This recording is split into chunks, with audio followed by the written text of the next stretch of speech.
Welcome back to the Last Week This Week podcast, episode 84. I'm Ian Scott. And I'm Zach Huber. And this is the podcast where we discuss film and TV topics from the last week and give them to you all this week. And we have a few exciting topics to cover with you this week, as well as a review, which we'll get into. Yep. Indeed. We are going to be talking about, we have some new details regarding the DCU Clayface movie going on over at DC Studios.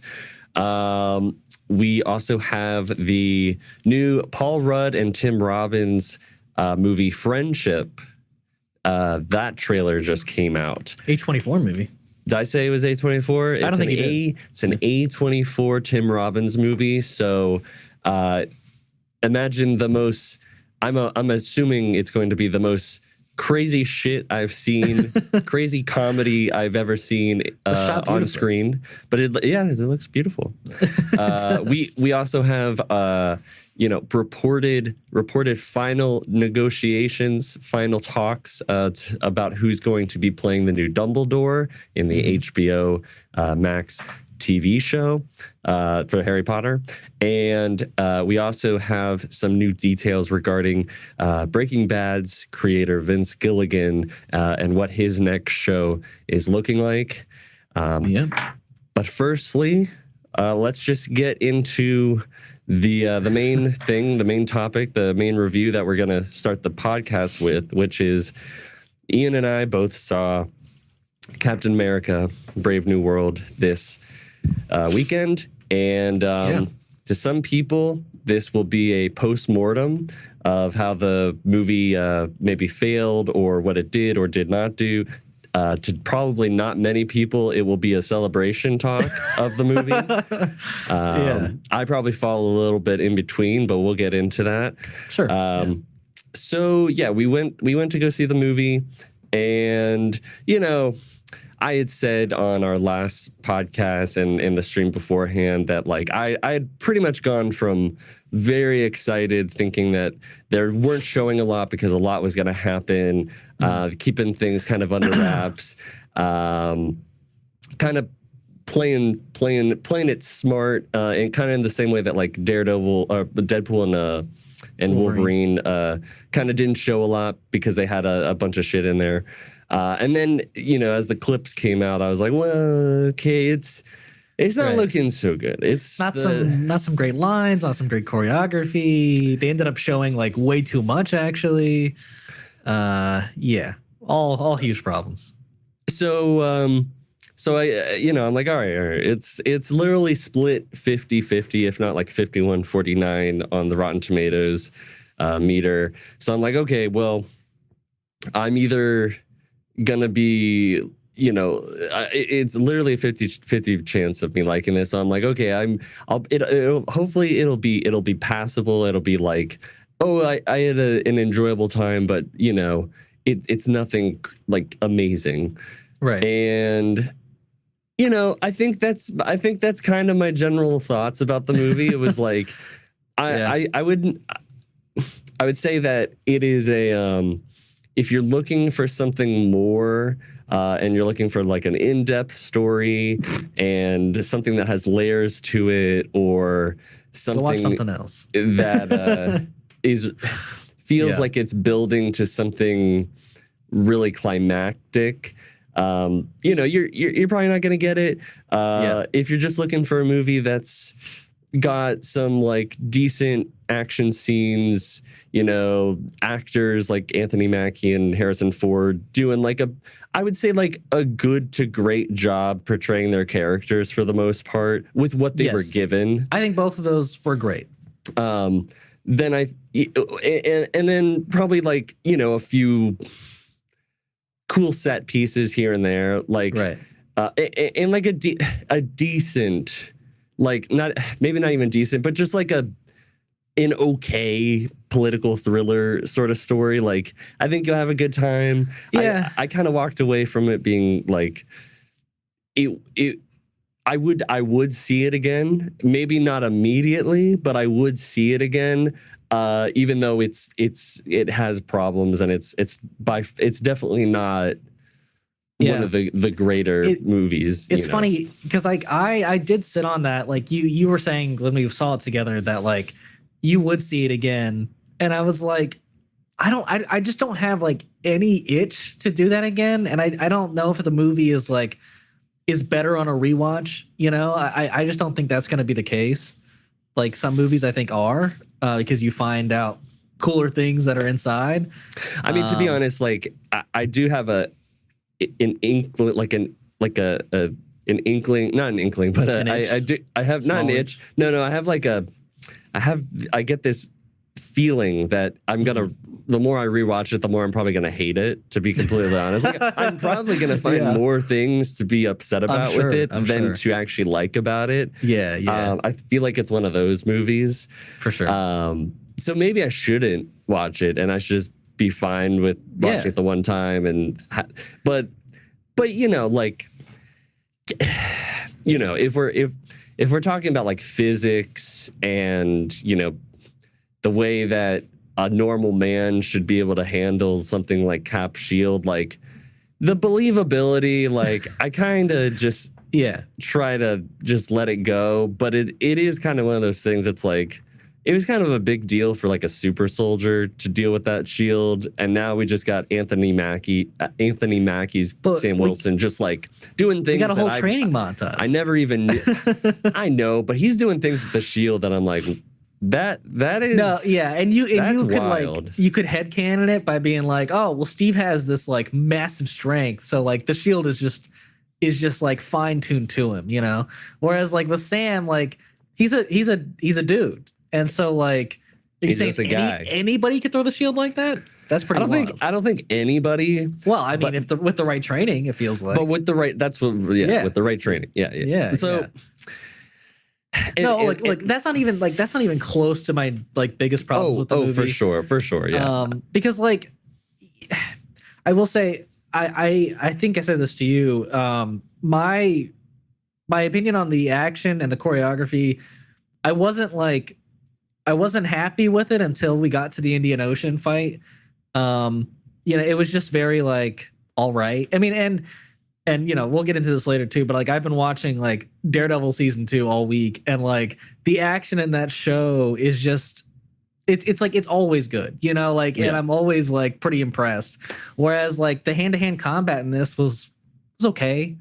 You know, like there was a hallway scene we were both really disappointed in because it just was so badly shot, so badly choreographed. There was, I mean, it was short too. Like they could have done a lot more with that scene, and they just chose to end it fairly quickly. And you know, it was like what was even like? Did we even need to have that scene? But no, you know, I guess you had to throw Sabra in there a little bit. Yeah, it kind of like highlighted her. And, yeah, that was like her one action moment, really. Yeah, I think it almost literally was. Yeah. But you know, I mean, I know you and a lot of other people had problems with a lot of the choreography with the action stuff. I mean, I thought that the opening scenes, even though.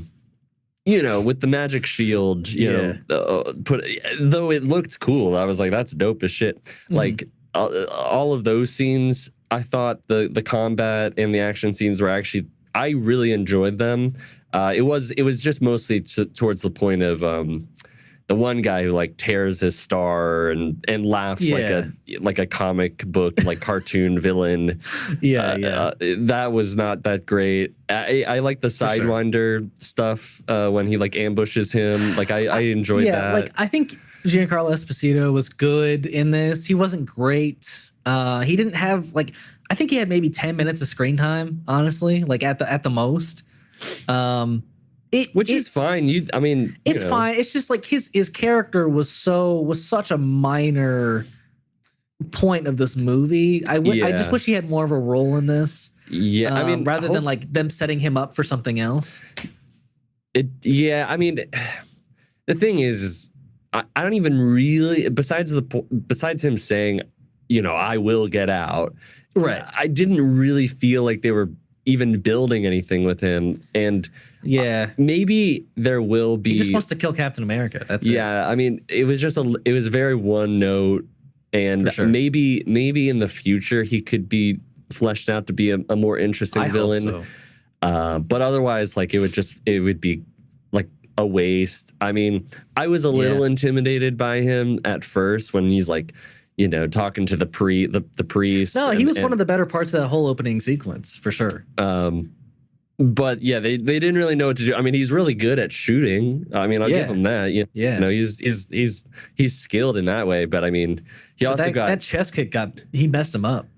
Yeah, I mean, like, he got like, you know, he got handed to him like within like 2-3 minutes. Yeah. So it was like, I don't know what you do with him in the future. Yeah, where are we going? Right. Yeah. Yeah. So I mean, we think it's going to be a second season of Captain America and the Winter Soldier that he'll be in, but it could be something else. I just think it makes the most sense there. It does make the most sense. Yeah. Somebody else who I was pretty disappointed in, and I think you agree, is the leader. Just not the greatest of motivations. I think he needed like another layer there. And all he was about was just like getting revenge on his captor. Right. Yeah. And you know, like it was a cool little like mystery political thriller for a while. But like so many of the answers just felt like so obvious. Like the brainwashing, I immediately was like, okay, well they got brainwashed, but it took the characters like 30 minutes to catch up. You know, it was just about revenge. What's going on? What's with the blinking lights? And he's like, in the music. He's like, I think I've seen this with Bucky before, and I'm like, you should know, dude. You know, like, yeah, you were in that movie, Winter Soldier. Yeah, and the other thing with him is, very like. There's a couple things, I guess. One, you know, we've already kind of gotten into spoilers, so apologies, we didn't do a spoiler warning, but you know, that's true. The end credit scene. So he's deduced. He's so smart with his calculations. You know, he's giving Giancarlo Esposito like, hey, he told me there'd be a 74 chance that you try to talk me down after I, you know, blew up the car. Right. He's got things so precise apparently that he has foreseen that there are multiple realities out there because of his big brain. But his big plan is to get Harrison Ford on a fucking public stage. Well, no, not even that. But on a US on the gamma pills or no. Sorry, like to get in a Navy battleship. Okay. And just get him really angry to blow up the whole, you know, start a war, blow up his reputation, get him to turn destroy into his legacy. Yep. But all that Harrison Ford had to do to not get angry is just take the headset off and stop listening to him. Yeah, for sure. Or you know, when even before that scene, actually, there's another thing that kind of made me mad. But before I get to that scene, when he calls Harrison Ford's Ross for like the first time, he just goes into a house, murders a family. Oh yeah, like a random general or whatever it was, or I don't even know. Yeah, I mean, maybe it'll make sense when I watch the movie, but I was like, so what? We're just making him kill people just so we can automatically think he's a piece of shit? Like, what was the point of that? Yeah, there was no point. Like, I don't know. I didn't feel like there was any point, so that just seemed like a pointless, stupid thing for him to do. Sure. But going back to what I was thinking about before, so your other big plan is you will be precisely at the right time when the army friend of Sam finds out what the pills are made out of. Right. And you're gonna know that he's gonna take the call and do a little walk away from the base where he'll be at. Oh, it's just statistics, Zach. I mean, come on. And then you're gonna kill him. You're gonna make sure you're so smart that you're gonna kill him with the radio frequency. It's just like First of all, you're on an army base. How did you? I mean, maybe you're so smart that you got past it, but you're even more close to getting caught. There's just a lot of gaps they aren't filling, for sure. Yeah. But go on. You were secondly. It was just like, I don't know. He did get what he wanted at the end of the day, but I wouldn't. Sure. But it was like it was on an audible. You know, he was like his plan had been foiled after the Indian Ocean battle. And then he was like, all right, well, I guess I got to turn myself in and be like, just out him that way. And then he'll get mad that I outed him. You know, it's just like it was just like I was just hoping for a little bit more or even like if we were going to go this, you know, straightforward with it, like have some have a cool set piece or something or well, and here's the thing, like I think the biggest problem with the whole thing is that I think it would have been a cool reveal if, you know, I would say the general public didn't know about the leader, right? Like that was through leaks and right. whatnot. I mean, yeah, like Tim Nelson, Tim Blake Nelson, yeah. He talked about in interviews like him being the leader, so there's that. But like the main thing was that they shoved Red Hulk down our throat with marketing, and so we all knew that eventually Harrison Ford would become the Red Hulk. Right. And so like the whole twist or the reveal how like the leader's been drugging him with gamma wasn't like a surprise because we know he had to have done something to him. And so like that could have been a great reveal at the end of the movie where we're like, oh my gosh, the leader from the Hulk is back. And he's like drugged, Thaddeus Ross to be another Hulk. Like it's really cool, but we already knew that going into the movie. So I don't know. It just it's a huge flaw. I think I was saying to you before the movie actually that like I think some kid who's 10 in 10 years time will love this movie because he hasn't seen all the spoiler shit about it. Right. Yeah. Depending on how they like do the little poster or whatever on the streaming app or yeah, the brain implant that he has. He's like, oh, I'm going to go look on my VR and see what movie I can watch. Right.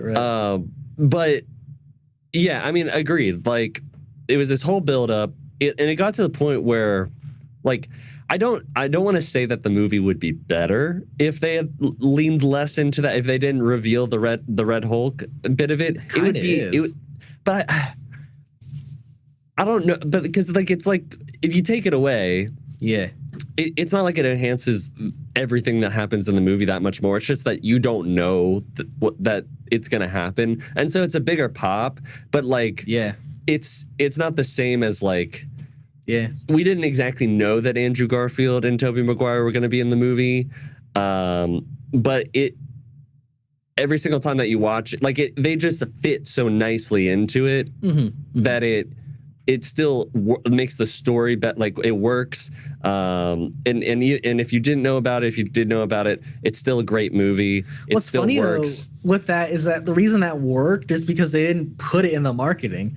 And even if you told people, it would happen, and you'd be like, whoa, cool. But it's still like satisfying movie. Everything's the same, you know. I guess I'm thinking of my personal experience with the movie, and like I was like, oh, they're probably gonna be in it, but like we were over like halfway into the movie, and I was like, I don't know, maybe they aren't gonna be coming up here. I was and then like, they showed up, you're like, okay, all right, but you know, like then like my doubt had crept in already, and I was like incredibly surprised at that point, because I truly didn't know one way or the other. And so I don't know. I think it's a way bigger pop that you're getting from an audience, but I think audiences like want that and resonate with that. You know. And I agree. I mean, the only thing that it kind of did for me was I was beginning to think that, and this would have potentially been more interesting, to be completely honest. I was starting to think that he knew that the Hulk was starting to come out of him, because like I was thinking maybe he was like, okay, the only way I'm going to be able to take Bruce down and the only way I'm going to be able to bring him in is if I just go and meet him that way. And made himself get gamma radiation, and it just didn't and anyways, like he was like, okay, that was a bad idea, I'm gonna suppress it, Right, and that was the secret, was that he had done it. And that could have been a cool little twist. That could have been cool, but he just literally, he was just manipulated. Yeah. And I don't think that it's bad. I do like that idea. I just and like it still works. It's not as exciting. It doesn't it doesn't give you the pop that it does with like other reveals, for sure. I just think that it's not upheld by a substantial rest of the movie that's like, this is so cool for so many different reasons. Like, this has been such a layered and interesting story. We've been saying a lot of like negative things. I do want to say, let's get to the positive. Like some positives, I would say, like Anthony Mackie. Some people had said, I don't really feel like I could see him leading the Avengers. He's a leader. Maybe not entirely lead, or I could see it that he is the leader, but he's a great. I still don't know if I feel like he's representative. He is Captain America, and I like the idea of what they're pushing is that he's an idea to like aspire to. Yeah. So like. But he's a great character. I love Sam as a character. Yes, and I just wish, like, the thing that I was hoping for with this movie, without drifting like too away from positives, is just that they would put more into why he's a great Captain America, and there wasn't a whole lot of stuff that they gave a lot of the characters to do with this movie. I will say, I think on the film's stronger side is that they did lean into his area of like kind of mediation and and speaking and like trying to get through to people. I mean, he did it with Sidewinder. He did it with Harrison Ford. His Hulk. It's why he won that fight, because he was able to get through to Thaddeus. So I really like that they brought that in, because that was like one of the best parts of that finale for the show, was him like talking to the politicians and being like, you got to do better, Right. And so yeah, I think that's huge. I think they finally like brought in some winged combat, because there really hadn't been much until like the Indian Ocean fight. So like they brought in that. Well, there was some cool stuff at the beginning. Yeah. Okay. Yeah, he was flying around, but he did a really like unrealistic dive down to the ground, and like that was some crazy shit. It was, but whatever. I'm not to get into the negatives, but like there was some very good action, even in the end fight scene with Hulk.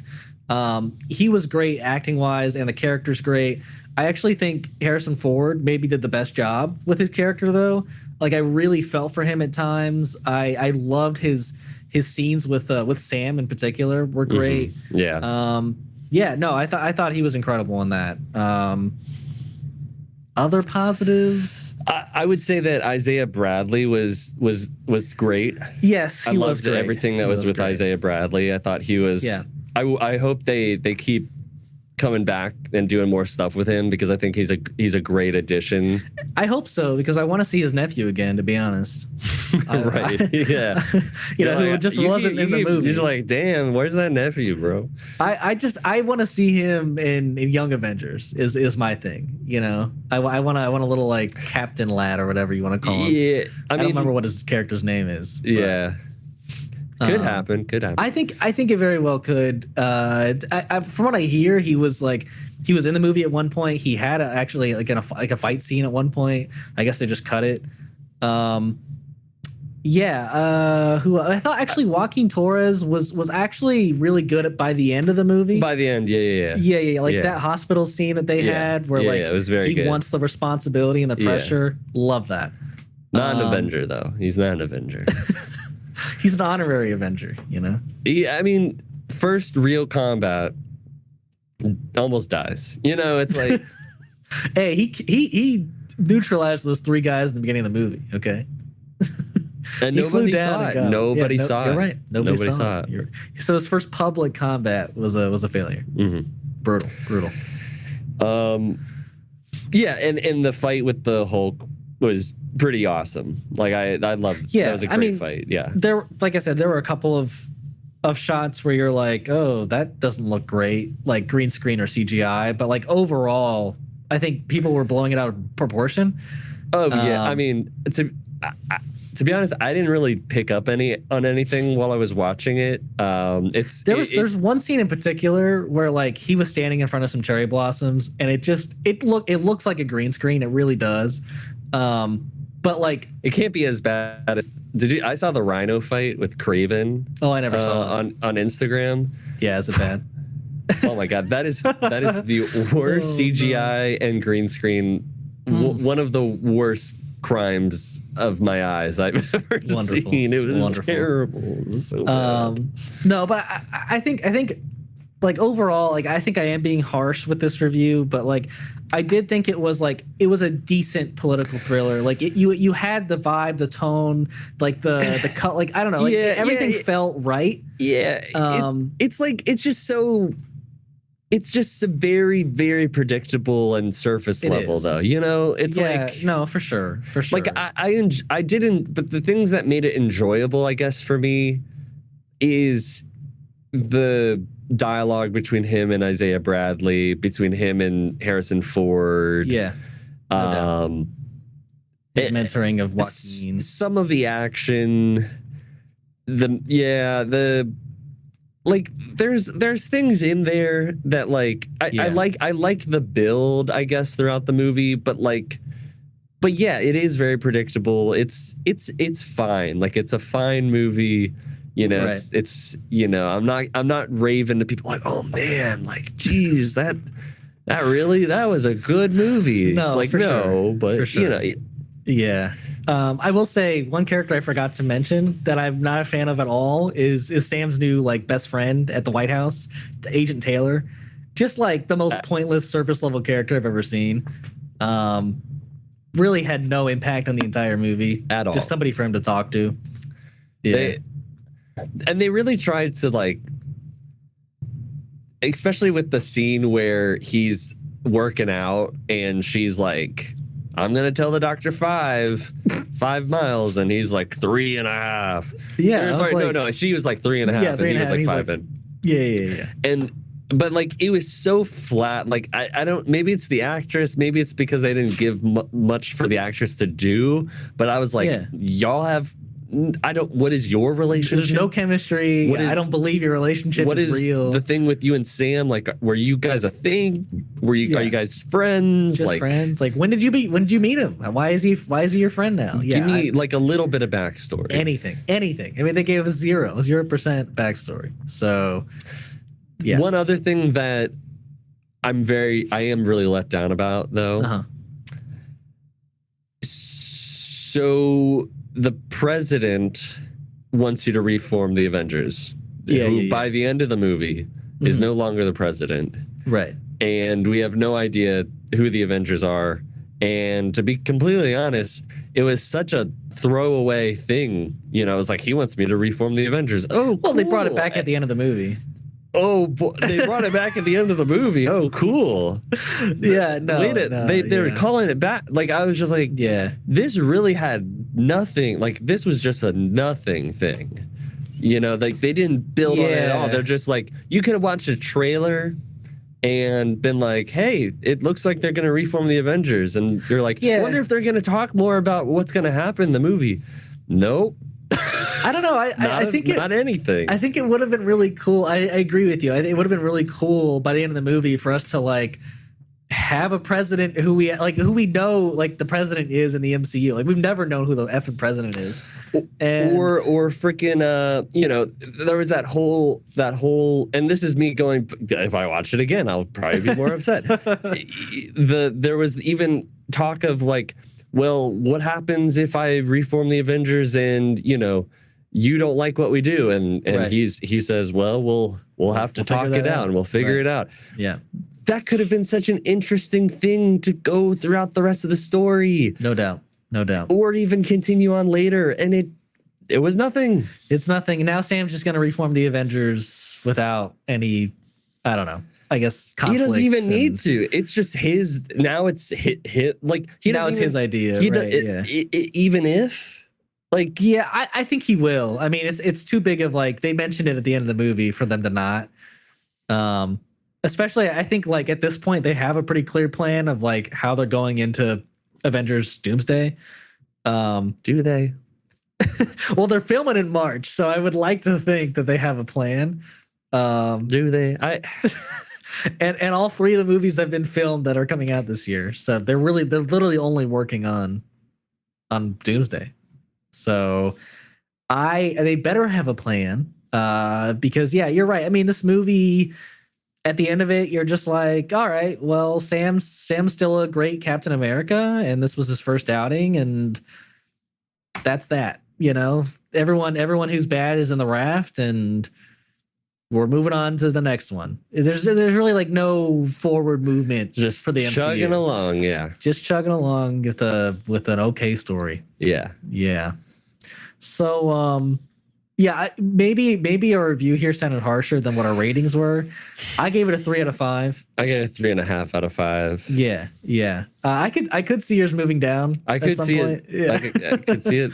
I could see it. Right. I don't think it deserves to go below 3 for me, but I do. I don't think it's like according to Rotten Tomatoes, I don't think it's the third worst MCU movie. I do think it's kind of close though. It could be kind weirdly. It could be kind of close. I just don't think it's the third worst. I think there's been movies that I dislike much more than what this is around.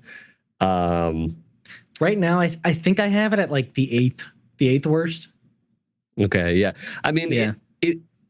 I think I can't attest to this, but I do think that it's possible that part of why it's so unpopular or split is because of what has come before it. In both the good movies that like the other Captain America movies, the other good movies that the MCU's put out, and also everything that's come out recently besides Deadpool and Wolverine. Yeah. So it could have a little bit to do with it. I think there's some massive MCU fatigue going on where like if it's even like sort of bad, like people are gonna trash it. Yeah, it's possible. I don't want to because I do think that the movie is still like not great. So like I don't think that it's solely that. I just wonder. But it's making a ton of money. So yeah, because I mean, people are interested for sure. Yeah, yeah. I just think it's kind of upsetting because it's like it's a okay political thriller. Right.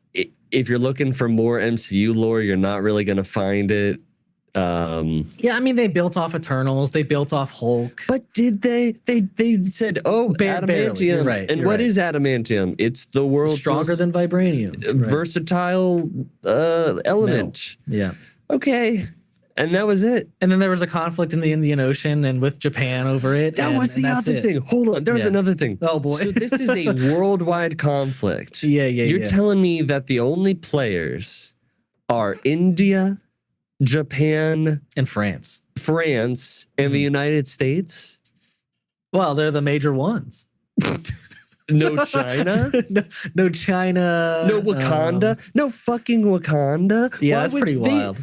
They even dropped Wakanda, like they name dropped Wakanda in this movie. So what are we doing? Laughably like bad. The fact like this could have been something that he talks to the entire UN, the entire world I was assembly just about to say this could have been like a UN like room meeting, you know? But no Russia, no like, and I was like, now maybe that has something to do with like not wanting. Like maybe this movie Disney wants it to play over in China, and if they show any sort of way that the Chinese government doesn't want to be portrayed, like could that be? No doubt. But like to not include several more nations, they're like, oh nope. The only agreements that matter is these 4 nations. I'm nobody else is interested at all. Okay, whatever. Fine. Yeah, that's a weird one. Yeah. You know North Korea would be all up in that shit too. not like they would get a seat at the table, but I'm just saying, yeah. Yeah, like no other outside threats. That would have been more interesting too. Like other countries, like a whole nation trying to their like plans. Like, right. Yeah. okay. Nah, there's a lot of ideas that they could have gone with, and they went with this one. So, yeah, not our favorite for sure. Not our favorite. Yeah. Well, yeah, that's our thoughts on Captain America. But next, we got some cool information coming out from DC about their third movie, Clayface. It's apparently being described as a Hollywood horror story that follows a B-movie actor who injects himself with a substance to keep him relevant. The substance. Yeah, I think everyone immediately was like, the substance? But yeah, so this I mean, from what I know about Clayface, this does follow like his origin pretty closely, it seems like, where he is like an actor who kind of I think what I know is that like he's an actor who like has a violent tendencies, and like he kind of gets like blacklisted, and to get kind of like back, he does this like horrible injection of the substance. And yeah. If I remember correctly, I could be wrong. Oh no, it's not that. For a second, I was like, well, his name is Carlo Basil, and I was like, if it was during the 50s, like, and he got blacklisted, maybe it's like, oh, they thought he was a communist or whatever. That'd be neat too. No, but I think he's just a violent dude. Well, yeah, I don't know if it says right here. There's a couple different, like in the 70s, that says that the third Clayface was a scientist suffering from hyperpatriotism. I butchered that. It's a pituitary. It's with your pituitary glands. Oh, okay. And he used the second Clayface's blood to make a cure for his condition. So it looks like there's been a couple different is versions. Is the actor version like the first version of Clayface? Yes. Okay. Yeah. But I mean, it could be a period piece. Maybe they go that route with it. That'd make it really interesting. I mean, I guess like depending on how this substance works, maybe he wouldn't age. So that is true. He could do that. That's fair. But yeah, other I don't details, feel like they're gonna go that way. But they might. Yeah, they might. But yeah, some more details that have come out about this. Apparently, J.A. Bayona, who directed Society of the Snow, he was being eyed to direct it, and so is Jeff Waldo. But we also got some mixed reports that Jeff Waldo is not in the mix at all now. And then it looks like James Watkins is also a director. Speak No Evil. He's also like a finalist possibly for Clayface. It looks like they were trying to get Mike Flanagan, but he's not able to. But I think he's writing it, which is all that I care about. So. Sure. That would have been cool to see him write and direct. But, sure. Yeah, I don't know if I've seen anything that James Watkins has done. I was looking up his movies. He did like The Woman in Black, which was the Daniel Radcliffe 2012 horror movie. Most all of his movies, besides looks like they're all horror. Yeah, Bastille Day, were horror related. And I didn't watch Speak No Evil, but it seems like people liked it a good bit. Like it was pretty well received for the most part. Yeah, that's neat. That's his first movie in like 8 years. Yeah. So I haven't seen any of his movies, but he's very acquainted with the horror genre at the very least. Yeah. So I mean, that's an indicator. That's a good indicator. Right. Regarding J.A. Bayona, I also have not seen any of his, except I think you've seen Jurassic World Fallen Kingdom, which he directed. Really? Can't say that I'm like, I did not watch that, and I don't think I ever will watch that movie, to be completely honest. Well, yeah, it's not good. I don't know, you shouldn't watch it. But maybe that's due to the writing or something. I don't know. I know Society of the Snow was like nominated for like an Oscar back in 2023, so that was apparently very good. But yeah, I wouldn't say any of the Jurassic World movies are well directed per se. So maybe that's a knock on him. yeah, I don't know. I don't know. But I think you know, maybe this is just because I've seen The Substance now, right? But it's a great I do think this is a great idea. If they want to go into like some of what The Substance kind of was touching on, just in a slightly different way. They still were both kind of dealing with being relevant, but one just, with The Substance, it was a bit more focused on the male gaze on an actress and like being a woman in Hollywood, as opposed to this, which would, I don't know how much they would dive into the feelings of wanting to be relevant. Maybe a lot, maybe just like a little bit. But I think it would be a major theme of this movie, at least in my mind. Like that's the whole reason he's trying to do this, or he's doing this, right? Is to kind of, it's either to stay relevant or like to get back at people who wronged him. Or, I mean, because it could go one of two ways, where it's like it follows throughout the whole thing in a way that all the reasons that he became that way, or that is becoming who he is or is going to be, leads up, like it's all in this like desperate grab for trying to be relevant, or it's like, I wanted to be relevant, I took this thing, and then as soon as he becomes Clayface, he's like, I'm gonna do something else now because this movie's turned into this own thing, or maybe it's a revenge story at that point. I don't know, but I'm curious if they'll ever go, like from what I hear, it's going to be like The Fly. It's going to be like a very tragic story for him. Yeah. But like in my mind, once you learn to control like this power, you can like, he's an actor. He can literally become anyone he wants.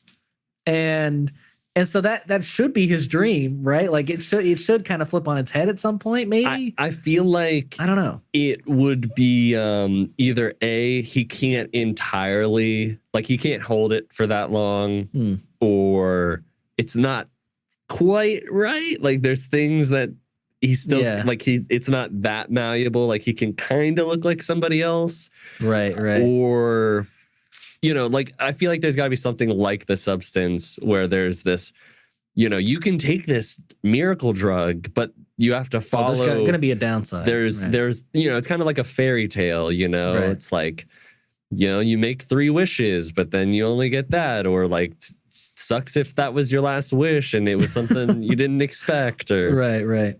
So maybe, and I think we talked about the fact that he's not really gonna be a villain. It's more of like this tragic tale, and maybe he's more of like a neutral-ish character. Right. Yeah. I don't think this movie's gonna set him up like going forward as a villain. I think it's just gonna try and tell a great origin story in a sense. Yeah. I mean, so I think this is I think it sounds great.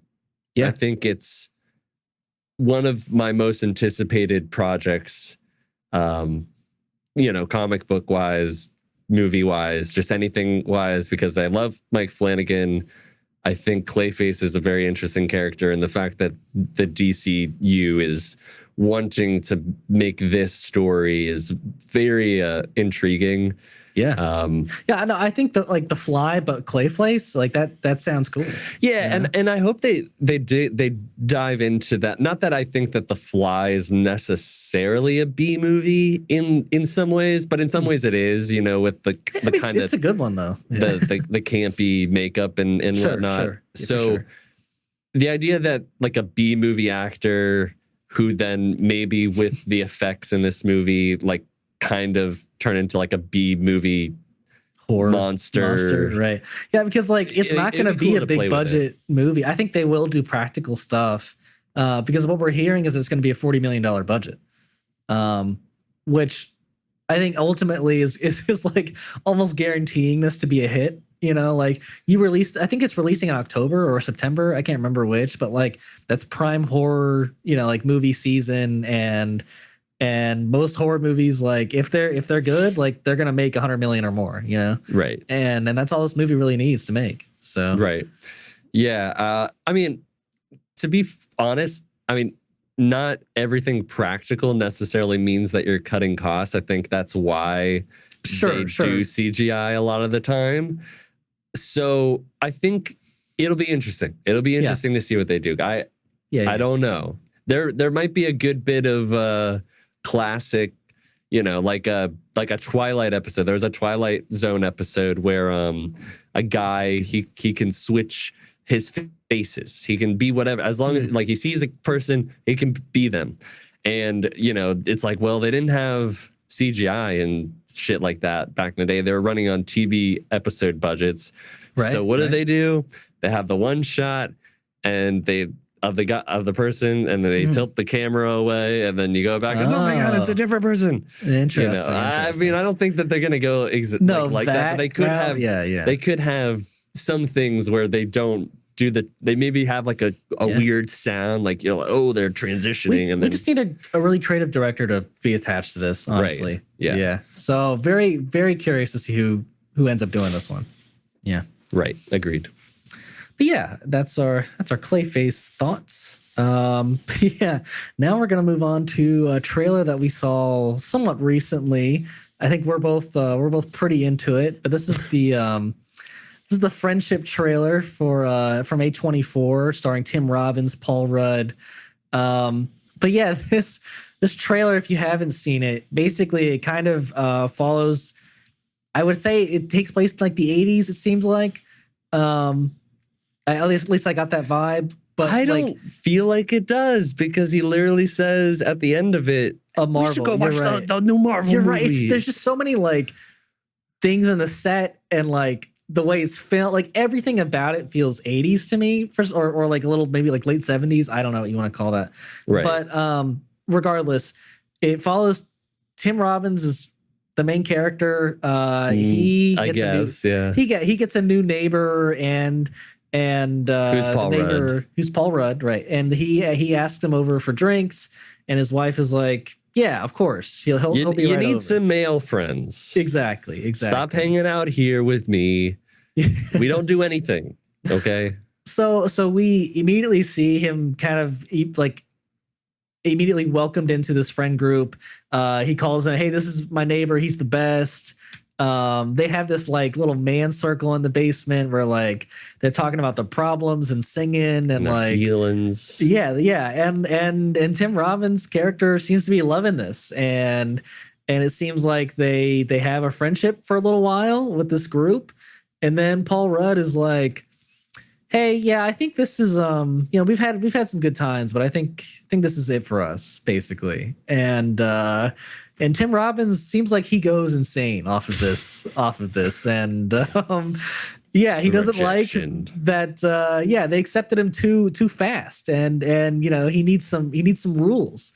And no, like it looks so crazy and funny, but like the second time I watched the trailer, I got more of a sense that like Paul Rudd's character might be a bit of like an antagonist actually, and that like he's maybe doing this like on purpose to fuck with him. Like I don't know if that's like where they're gonna go with it, but it feels like he had like a little like wink and a look to the camera at one point, and you're like, what's going on with Paul Rudd? Yeah, I mean, it could be that. It could be this thing like a male kind of like really bad, like mean joke of like, "Hey, wasn't it you pussy? You were so into feeling respected and loved and cared about by your male friends." Yeah, right. You know, and then ha ha ha. Or it could be that he's not. He's like, "Hey, dude, like I just don't think you're kind of vibe with you. You're kind of, and then dealing with a male rejection and what guys might kind of be like if they get rejected by an entire friend group, by a friend group, or um, A new unhealthy ways of dealing with the fact that they had a place that they belonged and or they could, share things, or maybe he shared things and they were like, yo, that's really really weird. Why did you do, Yeah, no, I think all of those routes are equally possible. I'm looking forward to seeing Tim Robbins turn into this stalker crazy guy. Yeah. And seeing what comes of that. It just looks crazy and funny, and both of those guys are really funny. So I didn't know he was an SNL writer. I didn't know that either. All these years, people are like, SNL is not so good, and then you have a couple of years of like SNL is pretty good, and then they're like, it's not as good as the 70s, or it's not as good. Right. But I mean, consistent, like they keep pushing out. Like you had John Mulaney as a writer, you had this guy as a writer. Colin Jost has been the lead writer for years. Right. So like it's they're still putting out some like quality people. No doubt. Yeah. And it's I don't know if you noticed. He's a certain brand of comedy that's definitely not for everybody, but I like it. No, I haven't seen his show. I've really wanted to watch it. Man, I've seen a ton of clips. You should watch this or something. No. It was man, what's it called? I'll look it up real quick. But like the clips I've seen from it are like where he's on this like fake dating show, and like all he does is like keep ziplining the entire time, and it's just it's so good, dude. It's oh yeah no, I've seen that clip. Yeah I know. Yeah you know it. It's a Netflix show. Yeah, I thought it was like you shouldn't watch this with Tim Robbins or something. Oh, is that what it's called? I think you're right. It is called I can't find the name. I think You Should Leave with Tim Robinson. Oh, I think You Should Leave. Yeah. Yeah. No, I definitely want to watch that. It's been on my list for a while, so maybe this will get me to do it. I would say that I would watch it at home, but I have a feeling that my girlfriend is not going to be into it as much, and that's fine. I mean, I'll watch it on my own. Maybe she'll surprise you. Probably not. Yeah, but this one keeping it realistic, coming out May 9th. So we only got a few months until this one comes out. And I think it's whose directorial debut is this? It's Andrew DeYoung, who I don't know. But way to go, Andrew. Andrew DeYoung, way to go, man. This looks hilarious. Looks good. Yeah. Next we're going to be talking about the casting news that came out. It's not official, right? They're not like signed, but it's close. We're getting there. Right. We're almost there. It came out that after, I guess a month or two ago, we heard that Mark Strong was like the front runner to be Dumbledore. They had Mark Strong and they had Mark Rylance. Right, and Mark Rylance, who I think both are good. I think Mark Strong just looks a little young for me, but also I've never seen him with facial hair. You're right. Yeah. How's that gonna look? Right. Could be fine. Could honestly work great. But I've just he's like never seen him. Never seen him. I don't know. But we got a very different kind of casting. I think. So the person who is reportedly being cast is John Lithgow, of Lord Farquaad fame and many others, and the Trinity Killer. Yeah. He was the dad from Interstellar. I think he was also the dad in Third Rock from the Sun. He was. He was. Yeah. So he's done a ton, and I'm a big John Lithgow fan, and I was very excited. I think he's got this this gentleness to him that like Dumbledore needs at times, but I think he can also like really be like aggressive and in your face if he wants to. Yeah. So I think like to me, I think he can be both like Michael Gambon, who I think played the older one, and I can't remember the first Dumbledore's actor's name. But I think I think he can do both versions of Dumbledore that we saw in the movies, which I think is really cool. I think the only like downside in this whole thing is that he's American. And we've really only ever had British people in Harry Potter. Yeah, and I think J.K. Rowling said that she only wanted British actors playing the roles. Right. Apparently, he did a really great British character in The Crown. I never saw The Crown, but that's what I was reading. Mm-hmm. So he can do it. I don't. I think in a perfect world, I would love everyone to be like authentically British in this, but I just like John Lithgow too much to not be excited about it. Yeah, I mean, and to be fair, a lot of those British actors have been taking away those American actor jobs for a while. So yeah, John Lithgow, take it right back. They took Superman, they took Batman. I mean, it's time that we take Dumbledore. So. No, I agree. But if this is true, which I do think it's everybody seems to be reporting it.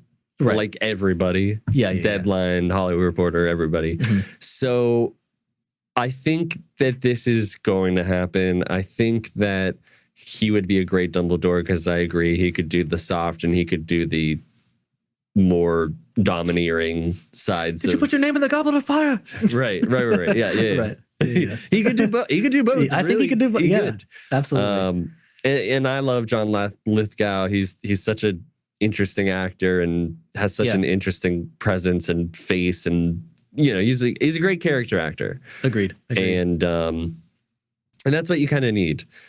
Gosh, remember how I watched Perry Mason like a while back? Yeah, he was in that. Yeah, he was like a major character in that. Yeah. Yeah. If you ever want to watch Perry Mason, he's great in that.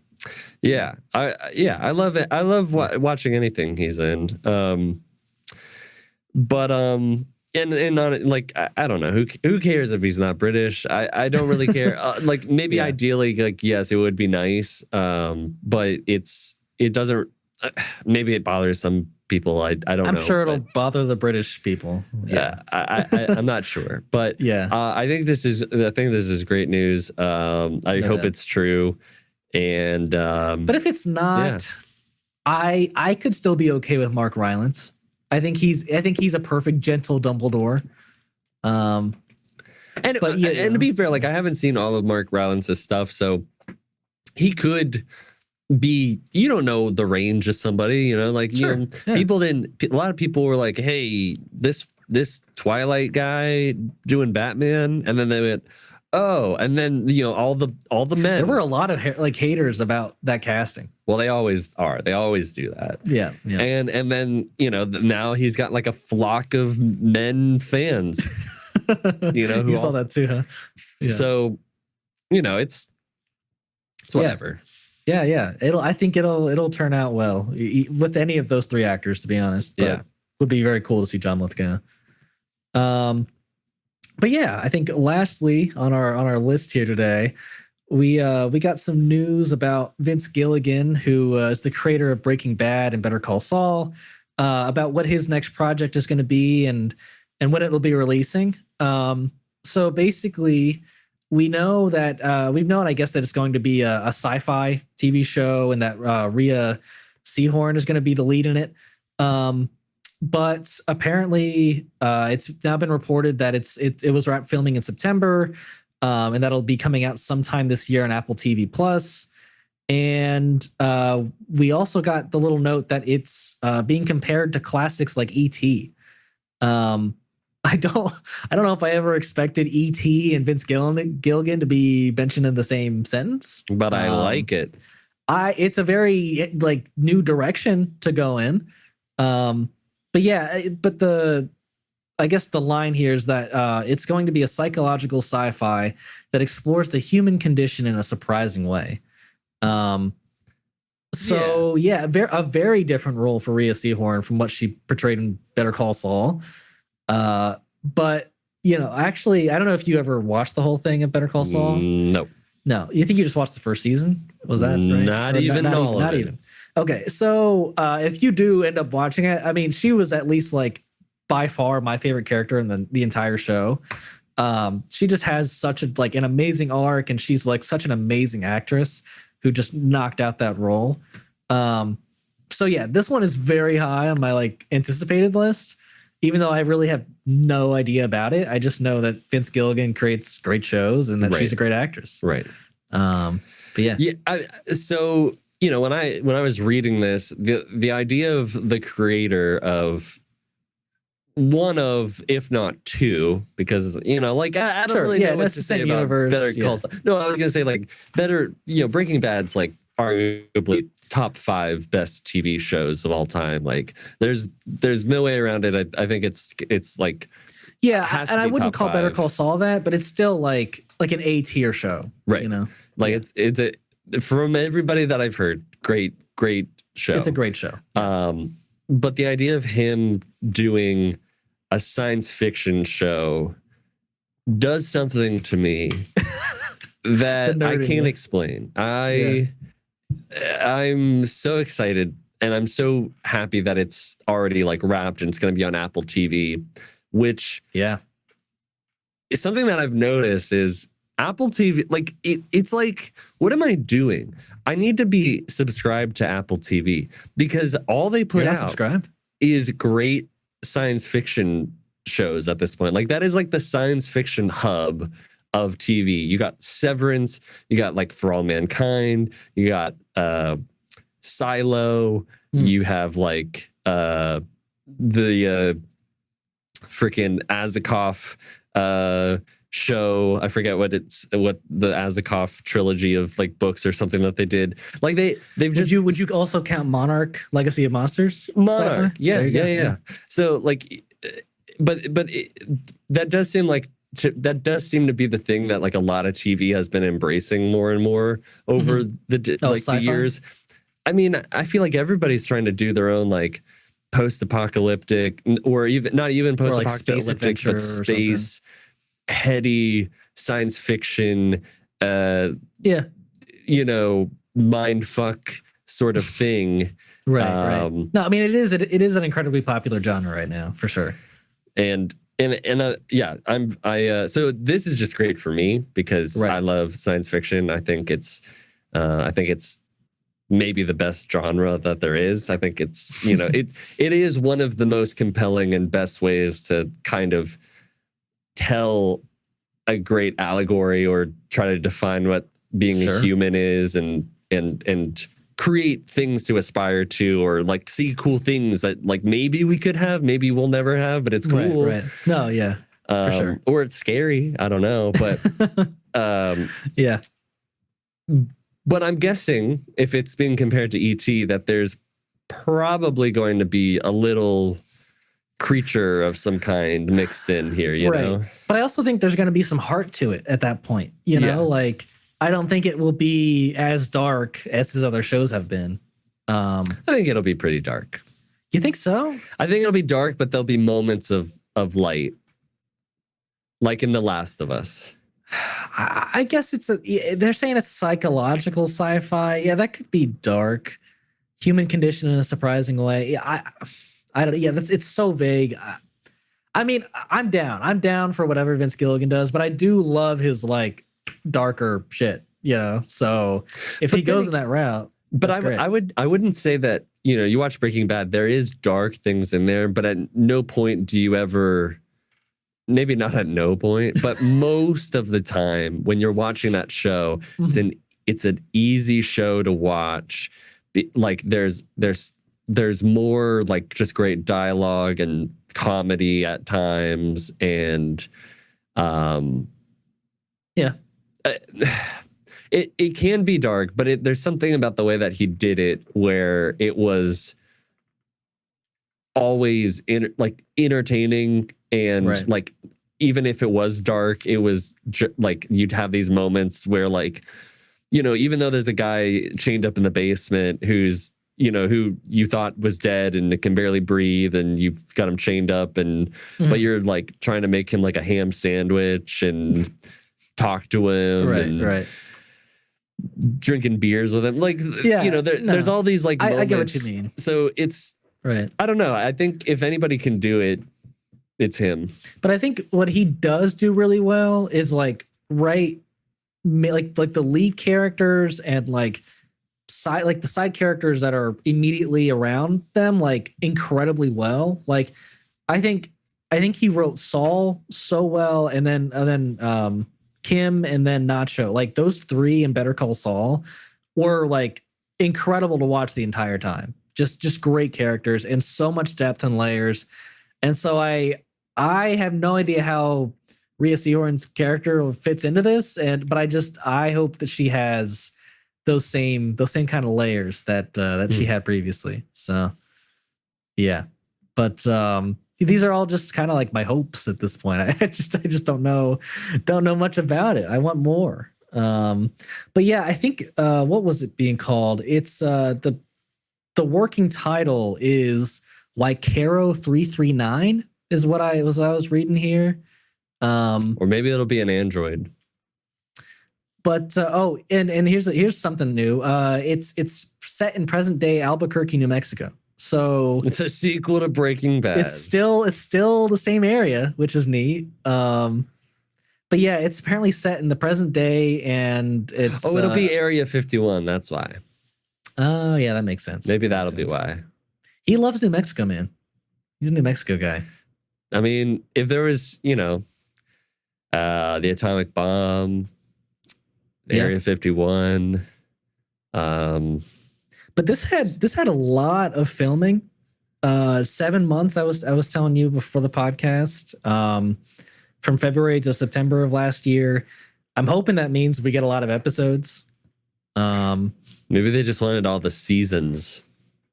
Maybe they wanted light orange, then all the way to dark orange. Yeah. Just a fully orange tinted show. Where there's tumbleweed season, and then there's I don't know. Another tumbleweed season. Another tumbleweed season. What happens in New Mexico? I don't know what the weather's like in New Mexico, so you're asking the wrong guy. The rolling Pueblo huts. They roll the huts around the plains. I don't know. Yeah, sure. Is that I don't think there's correct? plains. I don't. I mean, I guess there's desert plains. Desert plains. Yeah. Yeah. We're just rambling now. Yeah, I know. In the desert, maybe there's the tumbling season and the cactus season. Yeah, I'm sure there's a cactus season. Yeah. Sure. Yeah. Know. Yeah, that's coming out sometime this year. We don't know when, but it'll be on Apple. So we'll give you the updates when we get them. But I think that's all the topics we have for today. Did you get to watch anything in the past week that you're wanting to talk about? I mean, besides, Captain America. Captain America. Not my Captain America. Apparently. To some people, apparently. Yeah, already? Damn. Okay. Not me. Yeah. I watched we went through all of so we went through all of Twin Peaks season 1. Yeah, you were telling me something about it last time. Yeah, very good. Was a little surprised at how it ended. I thought I was gonna get like a full arc story, which we did kind of, but kind of not. But then I looked into it, and the first half of the show came out like in, I don't know, like May or something in the spring of 1990, and then the rest of it aired in the fall. So seasons 1 and 2 are kind of like, it's like it was all coming out the same year, so it was like that cliffhanger sort of thing. Right. So it's, in a way, it's like, is it even season 1 and season 2? So we're continuing that, and that was fantastic. It's amazing that it's as good as it is, because it could be terrible so easily with with somebody else's hands on it. Oh yeah. But that's been great. And then I watched, they put Waitress, the Sarah Bareilles musical. They filmed it. Oh yeah, okay. on and they put it on HBO, and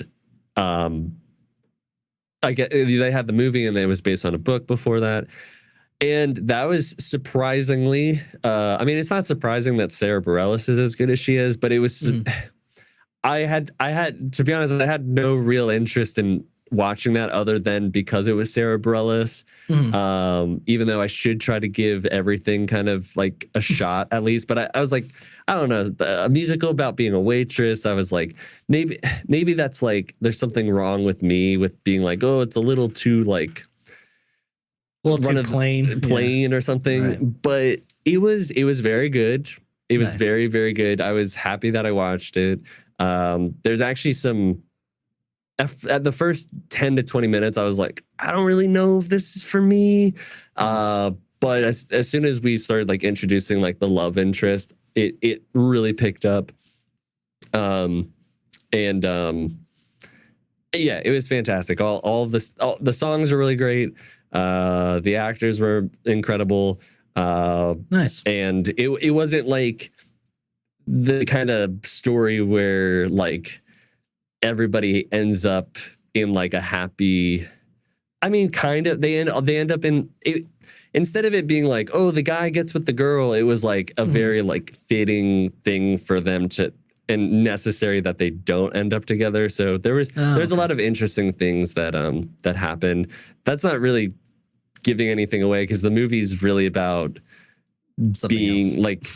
being a mother and following like dreams and stuff like that, as opposed to anything else. But yeah. Nice. I'm glad to hear that was good. Yeah. But I think I think that's literally it. Nice.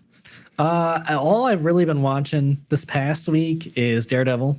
Trying to gear up for Born Again on March 4th. So if you haven't been following, it's really because he doesn't want to watch Les Mis because I challenged him. But here's the thing. So originally, like the first episode, I was like, oh my God, I have like so many episodes to go. And I was like, and then he took a day off from work so that he could catch up. It wasn't for Daredevil, but sure. Yeah, I mean, that is what I watched like 4 or 5 episodes that day. But yeah, so I've never seen season 2 or season 3.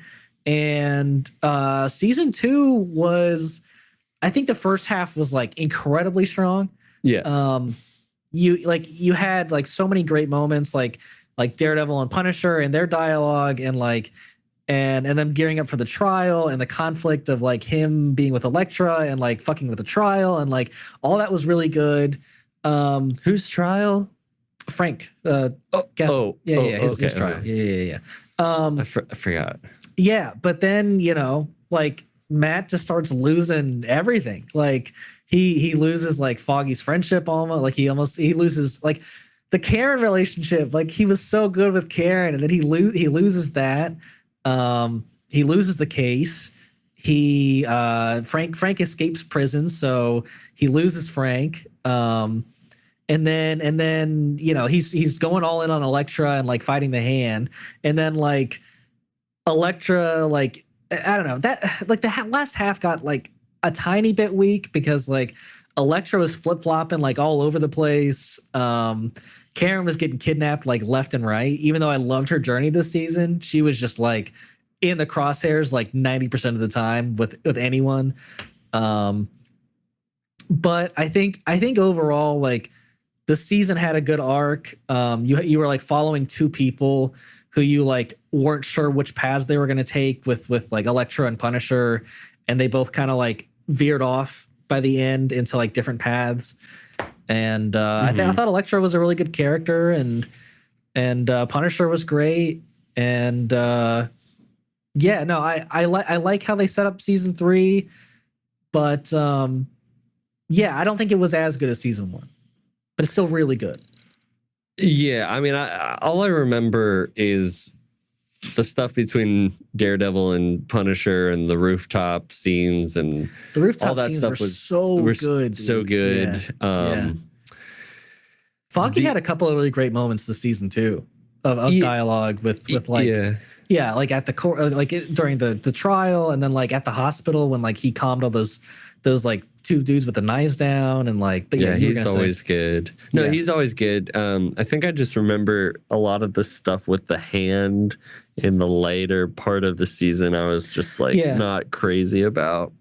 I think my only complaint is that like they set up these two big like mysteries and then didn't like fully explain either one of them.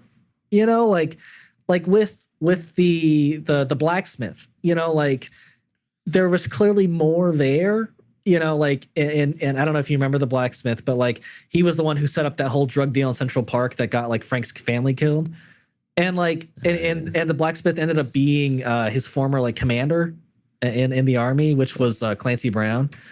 Of course, it was Clancy Brown, right? But like he was such a minor character that when it ended up being him, you're like, what? Huh? And then like Frank kills him, and I get it's like a part of the story that he like kills him too soon, but like Frank kills him without getting the answers about like why the whole thing went down, you know? And it felt like there was more there, but I don't think we'll ever really know. I mean, maybe they explained it in his own show. I don't know. But then with the hand, like you had this whole thing with Black Sky, and you never really understood like what Elektra's full, you know, I guess potential is with being the Black Sky. So, you know, it's just like, and then I mean, obviously they tease her coming back, but yeah, it would have been nice to have some more answers, is all I'll say. I'll be interested to see what you think about season 3, because maybe those answers are coming in season 3. I don't know. About Elektra? Or the blacksmith. I don't know. Either one. I mean, do you want to know? No. But it sounds like I won't get those answers. So I guess I can't say anything. But with season 3, I remember when I watched it, there are things that you're gonna be like, oh man, I wish there was more of this. But the story, I think, is a more interesting return to form. But it's everyone I've talked to says season 3 is better than season 2. I think it's better. I think I'd have to watch it again, but I remember liking it a lot. Nice. Maybe not as much as 1, maybe more than 1. There's just it's a different type of story, and it's kind of darker in a lot of ways.